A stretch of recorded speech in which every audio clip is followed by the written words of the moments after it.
is wealth inequality. I came here 20 odd years ago, and there was still a huge difference between rich and poor. But in the 20 or so years that I've been visiting your country, it seems to have grown wider and wider and wider. And we talk about radicalization, Kaizen, that will radicalize people, especially when you got access to Instagram. Let's say you're dirt poor 20 odd years ago. You didn't really know how the other half lived. Now all you do is go on Instagram and it gets rubbed in your face. You could watch Cribs on MTV, I remember that show. Yeah. I kind of liked Cribs even when I was broke. It was fun. I don't know if that show's still around. Yeah.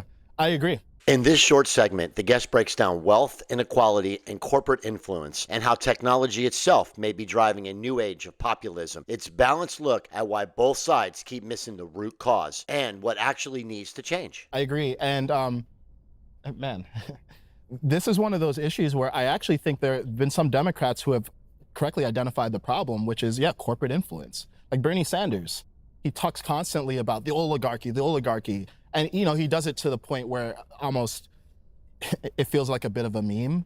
But I think he's right. Like, I'm pro-capitalism. I think capitalism is the best system that has ever been invented, or at least the least bad of all the other economic systems, empirically speaking. But there's a point at which capitalism can be co-opted by corporate interests who are influencing the laws and basically engaging in regulatory capture where they basically rig the rules in their favor. And I think that's also what's probably been going on in New York too, hence the rise of Zoran. So wealth inequality is an actual issue, and I don't think the issue is inherent to capitalism. I think the issue is corporate influence and centralization of power among the few as opposed to distributed among the many. And that's what I think hopefully the right and the left can both get on board with. But that seems to not be happening yet. Well, yeah, exactly, because the left are far better placed to actually exploit that, because that's one of the things with being on the left. You're concerned about that. What worries me is that the right just seem more interested in demonizing the politicians that talk about it than actually addressing the problems. It's not everyone on the right, but it seems to be a lot of them. And I'm thinking to myself, if you don't actually deal with the problems. That's the key insight. Populism doesn't grow out of ideology. It grows out of neglect. When people's problems go unanswered, they listen to whoever simply acknowledges their pain. That's why messaging beats labels every single time. We are going to get a lot more left-wing populists because, problems aren't being addressed. People's concerns aren't being addressed. Absolutely. And that's why it's not important to people, whether it's a socialist or a capitalist. They want populists first. So if I was running the RNC or whatever, I would say, hey, we need to find a populist capitalist as a foil to the populist socialist and communist. And we need to meet them there and extol the virtues of capitalism when it's well structured. Because if you continue to just demonize the populace of any color, what happens is people just feel, oh, well, you don't actually care about my problems, so at least this guy's talking about my problems.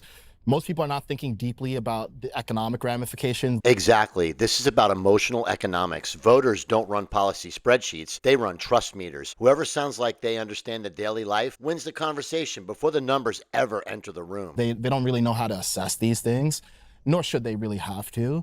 But if there's only one person who's actually speaking about the problems, they're going to go along with what they say, no matter what their solution is. Yeah, well, the thing with that, though, is it really fundamentally depends, no matter how important you think wealth inequality is, fundamentally depends on where you think it comes from.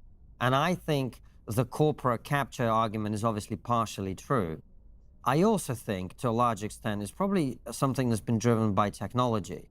I mean, most of the wealth that's being created in this state, I would venture, is in one city called San Francisco, where people are doing AI, right? And you don't need a lot of people to do that. What you need is a lot of money and a lot of energy and a lot of chips.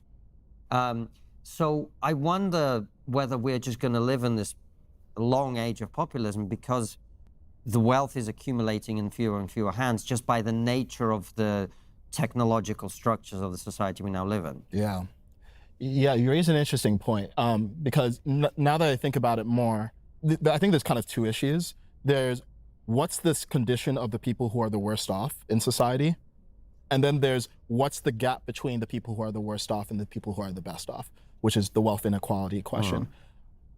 I don't think it would get us all the way there to just address the situation of the people who are worse off. if you still had wealth inequality, Yeah. but I think it would get us a lot of the way there. And I mean, if you look at California, I mean, you literally see homelessness everywhere. Many people who are not homeless are like one paycheck away from being homeless. And that's just an awful existence. Like, it's like bare subsistence. And I think if you're that kind of person and you look at the situation of like a billionaire or some San Francisco AI guy, you look at your situation as like, man, I can't even be happy with what I have because what I have sucks. Where at least if their situation didn't suck, it would probably be easier to accept the fact that we're gonna have trillionaires in relative short order. So yeah, I mean, it's hard. Like, I think there's going to be more extreme pulls, I think, in the future, just because that's what technology does. It allows exponential transformations of the physical world. So here's the takeaway. Populism isn't going away. It just shifts sides depending on who's listening first. Drop your thoughts below and subscribe for more neutral, fact-based analysis on the Unfiltered Take.